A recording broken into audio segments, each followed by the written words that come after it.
Doctor Irshad Ali Khan, associate professor in political science, government Bangur college में जीडवाना में कार्यरत हूँ।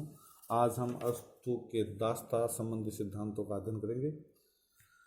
अस्तु के समय यूनान में दास प्रथा अपने चरम उत्कर्ष में थी। स्वयं अस्तु सैकड़ों दासों का स्वामी था। यूनान में दासों को पशु की तरह खरीदा व बेचा जाता था। दासों की अपनी कोई जिंदगी नहीं होती थी।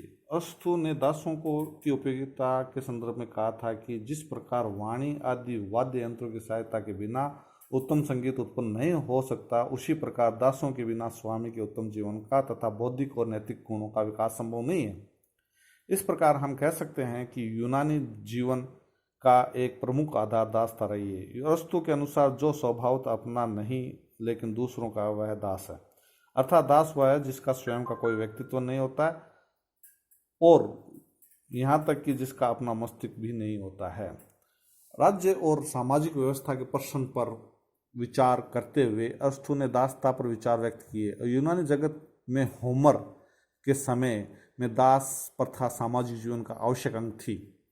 बाड़ी आर्थिक उत्पादन के कार्य, शारीरिक श्रम, परिश्रम के कार्य दासों के द्वारा किए जाते थे। किंतु अरस्तु के पूर्व एंटीफोन आदि कुछ सोफिस्ट विचारकों ने इसका विरोध करते हुए कहा था कि दास प्रथा प्राकृतिक न होकर परंपरागत है और यह मानवीय समानता के आधारभूत सिद्धांत के विरुद्ध होने के कारण इसे स्वीकार नहीं किया जा सकता है। लेकिन अरस्तु इस संबंध में भी सोफिस्ट वर्ग के विचारों का विरोध करते हुए दास प्रथा को न्यायोचित बताता है।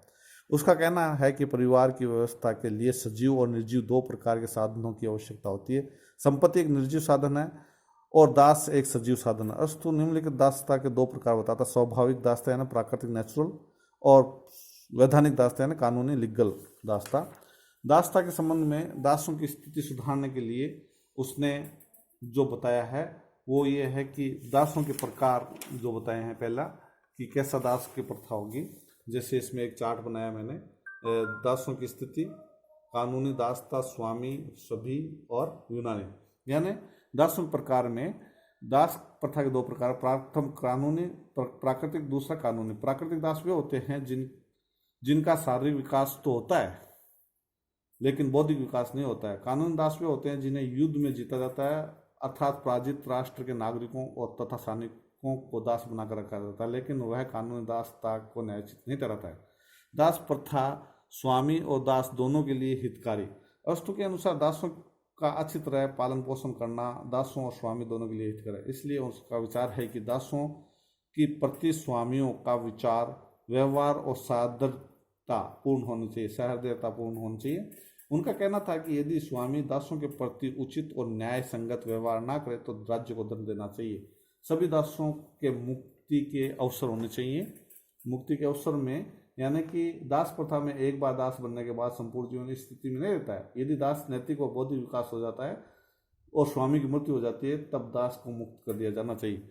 यूनानी बुद्धिमान, इसने देखो कितना बड़ी बात लिखी, यूनानी बुद्धिमान होते हैं इसलिए वो कभी दास नहीं बनाए जाते। अरस्तु का मतलब कि विश्व में सबसे अधिक बुद्धिमान और विवेक संपन्न व्यक्ति यूनानी ही होते हैं। अतः यूनान दास बनने के लिए नहीं है। यूनान में दास प्रथा नहीं हो सकती। दासता जन्म मूलक नहीं होती है। ये एक अच्छी बात बताई। अरस्तु के अनुसार दासता जन्म मूलक नहीं होती, वर्ण गुणों पर आधारित होती है। दूसरे शब्दों में ये आवश्यक नहीं कि दास का बेटा दास हो। यदि उसमें विवेक शक्ति है तो वो दास नहीं होगा। दास प्रथा के औचित्य के संबंध में उसने अपने पुस्तक में लिखा है कि दासता प्राकृतिक है। दास प्रथा दोनों पक्षों के लिए यानी स्वामी और दासों के लिए उपयोगी है। दासता नैतिकता है, राष्ट्रीय अर्थव्यवस्था को स्थायित्व का अंग है। दासता संपूर्ण समाज के लिए हित में। विवेक की दृष्टिकोण से दास प्रथा का औचित्य युद्ध का आधार होता है। दास प्रथा और स्वामी वर्ग के व्यक्तियों और संपूर्ण समाज के लिए लाभप्रद होता है। इसके अलावा दास प्रथा की आलोचना भी की है अनेक विचारकों ने। दास प्रथा अप्राकृतिक है, वास्तव में है। मानव समूह का विभाजन संभव नहीं है। विभाजन का सर्वमान्य मापदंड नहीं है। अनुदारवादी धारणा है ये, विरोधाभासी से पूर्ण धारणा है ये, जातीय अहंकार का प्रतीक यानी यूनानी नहीं बनेंगे। सदस्यता सिद्धांत की प्राकृतिक है, अव्यवहारिक है। अवकाश का भावना न्याय संगत नहीं है, यानी नागरिकों को अवकाश मिलेगा, दासों को नहीं। अलोकतांत्रिक सिद्धांत है, अतार्किक सिद्धांत है, अवैज्ञानिक सिद्धांत है, अमनोवैज्ञानिक सिद्धांत है और अव्यवस्था उपद्रव का कारण बनता है। ये दास प्रथा स्वतंत्र और समानता की धारणा के विरुद्ध है।